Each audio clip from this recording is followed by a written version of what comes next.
Hello guys, welcome to our own YouTube channel. आज हम करेंगे दो important test, most important test, M N test और रेस्ट्रासम टेस्ट। दोनों इम्पॉर्टेंट है, एग्ज़ाम में बहुत बार पूछे गए हैं, आ ही जाते हैं मोस्टली। एक टेस्ट तो दोनों में से देखने को मिल जाता है। इसके ऊपर क्वेश्चंस भी आ जाते हैं इससे बेस्ड कि भाई पार्ट में आ जाते हैं कई बार क्वेश्चन कि ये टेस्ट एक्सप्लेन कीजिए। एंड सेकेंड पार्ट हो जाता है by using this test prove that this convergence or non convergence or point of convergence, something like that। तो शुरू करते हैं उनके लिए। तो सबसे पहले एक टेस्ट शुरू करते हैं, वो इम्पॉर्टेंट टेस्ट है। एक मिनट, टेस्ट शुरू करते हैं। एमएन टेस्ट है, बहुत इम्पॉर्टेंट है, पूछा जाता है। एमएन टेस्ट जो होता है वो होता है सीक्वेंस के लिए, और रेस्ट्रासम टेस्ट जो आता है वो होता है सीरीज़ के लिए। ठीक है, तो करते हैं शुरू।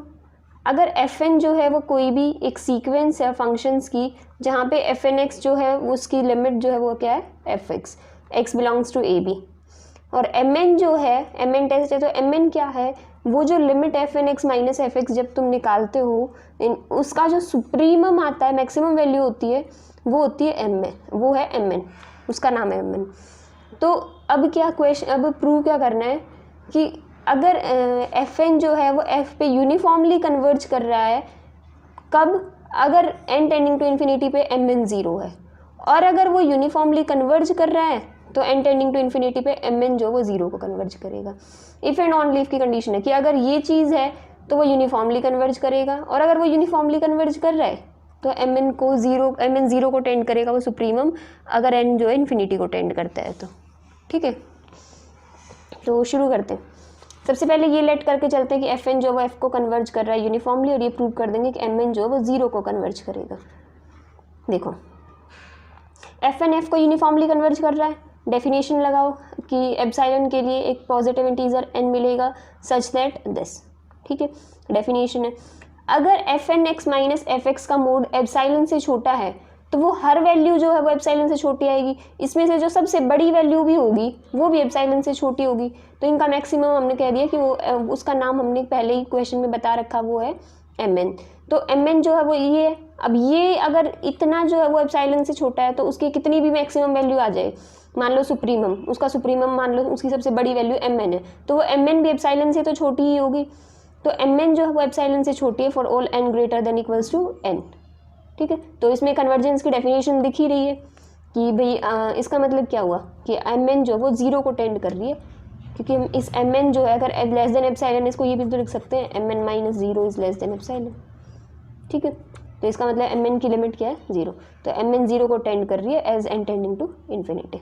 ठीक है, कन्वर्स पार्ट में कुछ नहीं करना है, इसके रिवर्स स्टेप लिख दो एक तरह से। एम एन जो है वो ज़ीरो को टेंड कर रहा है as N tending to infinity, हमने लेट कर लिया, और प्रूव कर देंगे कि वो यूनिफॉर्मली कन्वर्ज करेगा। जो एफ एन है, वो जो सीक्वेंस है वो एफ को यूनिफॉर्मली कन्वर्ज करेगी। अगर एम एन ज़ीरो को कन्वर्ज कर रहा है तो एप्सिलॉन के लिए एक पॉजिटिव इंटीजर एन मिलेगा such that M N minus zero is less than epsilon for all N greater than equals to N.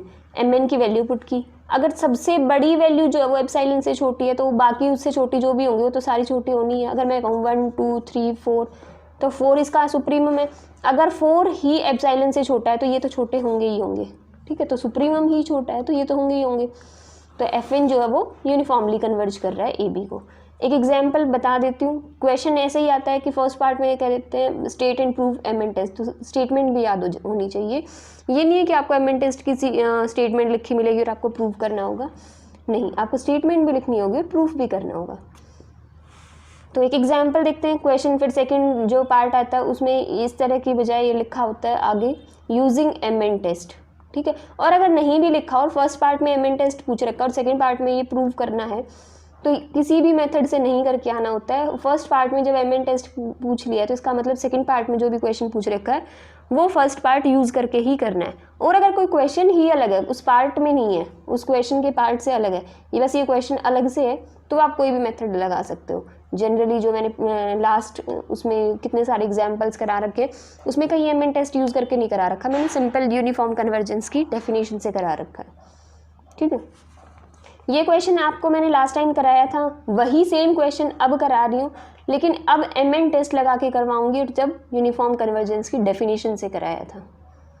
ठीक है, तो एफ एन एक्स ये है। Point wise limit last time मैंने बता दी थी कैसे निकलती है, यहाँ तक बिल्कुल सेम क्वेश्चन है वैसे ही कि पॉइंट वाइज जो है वो कन्वर्ज करेगा, F N converges point wise 0। ठीक है, अब क्या है एम एन, इसमें हमें एम एन तो चाहिए इस ऊपर वाली थ्योरम के लिए, एम एन टेस्ट के लिए, तो एम एन की वैल्यू निकालते हैं। एम एन क्या होता है, supremum of this, supremum of this मतलब supremum of this, F X की वैल्यू तो 0 ही है। अब इसकी सुप्रीमम मतलब इसकी मैक्सिमम वैल्यू, तो हमें इसकी मैक्सिमम वैल्यू निकालनी पड़ेगी, और मैक्सिमम वैल्यू निकालने का एक मेथड है था, फर्स्ट डेरिवेटिव टेस्ट भी होता था लेकिन हम सेकंड डेरिवेटिव टेस्ट से निकालते थे मैक्सिमम और minimum value. 12th standard 11th से हम करते आ रहे हैं ये सारा काम, 10th में भी था। हाँ, तो इसकी निकालनी है। मान लो इस फंक्शन का नाम फाई एक्स रख लिया, फाई एक्स है तो फर्स्ट डेरिवेटिव निकाला phi dash X P by Q करके, मतलब क्वेश्चन वाले फॉर्मूले से, क्वेश्चन टूल जो तुम लगाते थे उससे तुमने निकाला सारा का सारा फाई डैश एक्स, और फर्स्ट डेरिवेटिव को 0 के इक्वल पुट करते थे। एक मिनट, I think it's visible to you here. First derivative को 0 के लिए 0 के इक्वल पुट किया तो x की वैल्यू आ गई, 2 वैल्यूज आई है। सेकेंड डेरिवेटिव निकाला, फिर से क्वेश्चन रूल लगाया। ठीक है, क्वेश्चन रूल लगा के यहाँ तक हो गया। अब x की 2 वैल्यू के लिए हम ये फाई डबल डैश जो सेकंड डेरिवेटिव उसको चेक करते हैं। बिल्कुल सेम वही है जो आप 10th में 11th 12th में मैक्सिमम और मिनिमम वैल्यू निकालने के लिए करते थे। हमें मैक्सिमम वैल्यू से मतलब है तो हम मिनिमम वाले को भूल जाएंगे। ठीक है, तो मैक्सिमम कहाँ होता था, जहाँ पे फाई डबल डैश 0 से छोटा आ जाए वहाँ होता था मैक्सिमम। अगर ग्रेटर देन 0 आ गया तो मिनिमम। फाई डबल डैश कह रही हूँ। ठीक है, single derivative test, first derivative test अलग है। तो जब x इक्वल्स टू 1/n के लिए चेक करोगे तो फाई डबल डैश एक्स आपको लेस देन 0 मिलेगा, और फाई x की वैल्यू -1/n के लिए करोगे तो आपको phi double dash X positive मिलेगा। लेकिन हमें चाहिए मैक्सिमम वैल्यू। मैक्सिमम वैल्यू कब होती है, जब phi double dash less than 0 हो, तो हमें चाहिए ये वाला। तो फाई एक्स की मैक्सिमम वैल्यू कहाँ होगी, x इक्वल्स टू 1/n के लिए होगी, और मैक्सिमम वैल्यू क्या होगी, वो वैल्यू आप वहाँ पे पुट कर दीजिए 1/n को, तो वैल्यू आ जाएगी, वैल्यू आएगी 1/2। तो एम एन की वैल्यू आ गई, एम एन क्या था, मैक्सिमम वैल्यू निकालनी थी उसकी, मैक्सिमम वैल्यू आ गई 1/2। और कौन से पॉइंट पे आई है, 1/n पे। तो अब देखो limit n tending to infinity M N, हमने कही थी कि अगर एम एन टेस्ट यही तो कहता है अगर 0 को कन्वर्ज कर जाए as N tending to infinity तो फंक्शन जो है वो यूनिफॉर्मली कन्वर्ज करता है, और अगर यूनिफॉर्मली कन्वर्ज कर रहा है तो वो ये सब होगा। हमें कन्वर्जेंस चेक करनी है, तो हम अगर ये चीज़ हो जाए तो काम हो जाएगा। अब देखो क्या एम एन 0 को कन्वर्ज करेगा जब भी एन इन्फिनिटी को टेंड करेगा, तो जब भी एन इन्फिनिटी को अप्रोच करेगा तो एम एन तो 1/2 ही रहेगा, इंडिपेंडेंट ऑफ एन है। ठीक है, तो वो 0 को कन्वर्ज नहीं कर रहा तो फंक्शन भी वहाँ पे उस इंटरवल में जिसमें 1/n होगा उसमें यूनिफॉर्मली कन्वर्ज नहीं करेगा, इस पॉइंट को कंटेन करने वाला। अब हमें तो चाहिए कि 0 को कंटेन करने वाला 1/n पॉइंट को कह रही है, तो 1/n क्या है, 1/n अगर इन्फिनिटी को n टेंड करेगा तो 1/n 0 को ही तो टेंड करेगा। तो 1/n का एक तरह से ये मतलब भी है कि आपको fn जो है वो 1/n को कंटेन करने वाले इंटरवल में यूनिफॉर्मली कन्वर्जेंट नहीं है, और 1/n 0 को ही तो कन्वर्ज कर रहा है, तो fn जो है वो यूनिफॉर्मली कन्वर्जेंट नहीं है 0 को कंटेन करने वाले। ठीक है, 2 प्रैक्टिस क्वेश्चंस हैं। ये दोनों क्वेश्चंस मैंने आपको कल कराए थे, दोनों के दोनों, लेकिन मैंने एमएन टेस्ट से नहीं कराए थे, जनरली कराए थे आपको यूनिफॉर्म की और पॉइंट वाइज कन्वर्जेंस की डेफिनेशन से। ठीक है, एक और आया most important, may be last year आया भी हो, 1-2 यूनिवर्सिटी में पूछा गया था ये रेस्ट्रास एम टेस्ट। ठीक है, रेस्ट्रास एम टेस्ट किसके लिए होता है, सीरीज़ के लिए, और एमएन टेस्ट किसके लिए होता है, सीक्वेंसेस के लिए। ठीक है, तो इसके लिए भी अगर आएगा तो स्टेटमेंट प्रूव करके आता है, तो आपको स्टेटमेंट भी याद होनी चाहिए कि कोई भी एक सीरीज़ है फंक्शंस की समेशन fn, वो यूनिफॉर्मली और एब्सोल्युटली कन्वर्ज कब करेगी ए बी पे, अगर एक कन्वर्जेंट सीरीज़ मिल जाए समेशन mn आपको पता है क्या होता है, सुप्रीमम होता है supremum of fn minus f का मोड। ठीक है, हाँ, और क्या है ये जो समेशन fn है ये कब कन्वर्ज करेगी यूनिफॉर्मली और एब्सोल्युटली, जब समेशन mn जो है पॉजिटिव नंबर्स की वो कन्वर्ज करेगी। अगर ऐसी कोई सीरीज़ एग्जिस्ट कर जाती है तो ये भी करेगी। ठीक है, तो हमें ये सीरीज़ ढूंढनी होगी। इफ़ एंड ऑनली इफ नहीं होता है रेस्ट्रास में, और एमएन टेस्ट में होता है। तो प्रूफ के लिए चलते हैं। लेट कर लिया एप्सिलॉन भी गिवन, एमएन जो है वो कन्वर्जेंट दे रखी है, ये चीज़ दे रखी है, एम एन कन्वर्जेंट और हमें प्रूव करना है समेशन एफ एन कन्वर्जेंट होगी। अब देखो एम एन कन्वर्जेंट है for epsilon greater than 0, her epsilon के लिए कोई ना कोई पॉजिटिव इंटीजर एम मिलेगा, वहाँ हम कैपिटल एन यूज़ करते थे, यहाँ भी कर सकते हो, ठीक है। Such that sum of partial sums लेते थे तो M N plus 1 plus M N plus 2, क्योंकि हम इसको ऐसे ही तो लिखते थे M N plus P minus M N is less than epsilon ऐसे करके, ठीक है। तो एम एन वाली टर्म्स तो कैंसिल ही हो जाएंगी, एम एन प्लस 1 से ही तो शुरू होंगी, ठीक है। तो पहली एन टर्म्स तो जो है वो कैंसिल हो जाएंगी, माइनस में भी होंगी, सीरीज के लिए बता रही हूँ, ठीक है। तो लेस देन एप्साइलन। अब अगर हम इसको यहाँ छोड़ दो, 1 मान के छोड़ दो, अब क्या करो for all X belongs to A B, जिसको हमें प्रूव करना है उसको लेके आओ। तो F N plus 1 X sum of partial sums लिया, अगर sum of partial sums converge कर जाए तो ये सीक्वेंस भी कन्वर्ज कर जाती, सॉरी सीरीज भी कन्वर्ज कर जाती है इनफाइनाइट सम की। ये हम पढ़ के आ चुके हैं, बिल्कुल फर्स्ट पार्ट में पढ़ा था हमने ये सीरीज़, ठीक है। फर्स्ट में और सेकंड में सारा, फर्स्ट में सारा बेसिक था कि सीरीज़ को कन्वर्जेंट कब कहेंगे, पॉइंट वाइज कब कहेंगे, यूनिफॉर्म कब कहेंगे, ठीक है। अब देखो मोड को अलग अलग किया तो less than N equal to का साइन आया। अब इस ये जो है वो किससे है, एम एन प्लस 1 से छोटा, क्यों, क्योंकि एम एन प्लस 1 क्या है, एफ एन प्लस 1 का सारे का supremum, F N X minus F X इस तरह का ही तो होता था, उन सब का सुप्रीमम है, तो एम एन प्लस 1 तो इनसे बड़ा ही होगा, ठीक है। इससे बड़ा, इससे बड़ा, ये इससे बड़ा। अब फर्स्ट इक्वेशन से क्या कह सकते हैं हम, ये सारी टर्म्स इस एप्साइलन से छोटी होंगी for all N greater than equals to M और P is greater than equals to 1 और एक्स जो ए बी से, ये तो सारा का सारा डेफिनेशन है, ठीक है। अब हम ये पता चल गया कि एफ एन ये वाली जो टर्म्स है वो लेस देन एप्साइलन आ गई। अब लेस देन एप्साइलन आ गई, इनका सम ऑफ पार्शियल सम्स जो है वो क्या है, वो कन्वर्ज कर रहा है, यूनिफॉर्मली कन्वर्ज कर रहा है। तो कॉशी क्राइटेरिया से हम ये कह सकते हैं कि एफ एन जो है समेशन एफ एन वो भी यूनिफॉर्मली कन्वर्ज करेगा इसमें, ठीक है।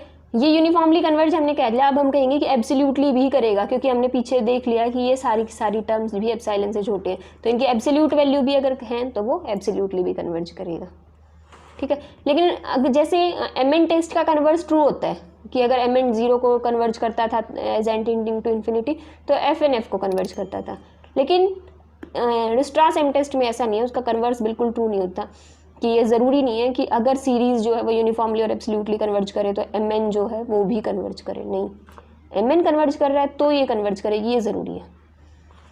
एक एग्जाम्पल से देख लो, सीरीज ये रखी है X by N P plus X square N Q, जहाँ पे पी जो है वो 1 से बड़ा और क्यू जो है ग्रेटर देन इक्वल्स टू 0 है, कोई भी फाइनाइट इंटरवल है ए बी, ये दिखाना है कि इस पर कन्वर्ज करेगी। तो अगर हमारा काम रिस्ट्रास एम टेस्ट लगाना है, तो अगर हम एम एन जो है वो ढूंढ लाते हैं, वो कह दें कि वो सीरीज़ जो है वो कन्वर्ज कर रही है, तो हमारा सारा काम हो जाएगा। अब देखो एफ एन की वैल्यू ये है, हमने लेट किया कि अल्फ़ा जो है वो एक ऐसा नंबर है जिसमें जो इंटरवल लिया है ए बी का मोड जब तुम निकालो तो उससे उसके मैक्सिमम, दोनों के मैक्सिमम से भी बड़ा हो या इक्वल हो, उसका नाम ले दिया हमने अल्फ़ा, ठीक है।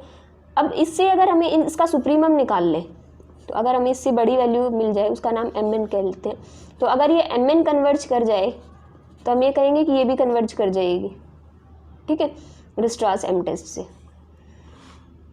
देखो इस सीरीज़ के लिए एफ एन एक्स की वैल्यू ये है। अब देखो जब ये एक्स जो है वो हर एक्स जो है वो किस में है, ए बी में, और इनका मैक्सिमम क्या ले लिया हमने, अल्फ़ा। अब ये जो है इसके मैक्सिमम से भी बड़ा है, तो ये क्या है, अल्फ़ा से बड़ा। ये कैसे, इससे नीचे वाली टर्म कैसे आई, अब देखो N P square plus X square N Q, अब क्यू की वैल्यू क्या है, ग्रेटर देन इक्वल्स टू 0, तो ये ग्रेटर देन 1, तो इसकी वैल्यू अगर मिनिमम 0 भी हो जाए तो भी ये सारी वैल्यू एन पी से तो बड़ी ही होगी, तो 1/10 रेसिप्रोकल किया तो वो इससे छोटी होगी।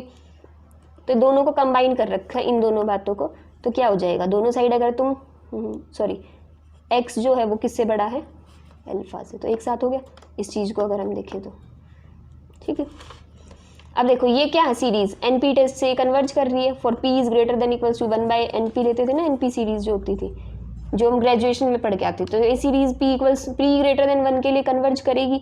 अगर ये सीरीज़ कन्वर्ज कर रही है तो रिस्ट्रास एम टेस्ट से ये सीरीज़ भी कन्वर्ज करेगी, ठीक है। ये एफ एन एक्स है तो ये सीरीज़ भी कन्वर्ज करेगी। इसके लिए प्रैक्टिस क्वेश्चंस आपको ये 2 दे रखे हैं। अगर इनमें से किसी में भी कोई प्रॉब्लम आती है तो कमेंट सेक्शन में या इंस्टाग्राम पे मुझे मैसेज कर सकते हो।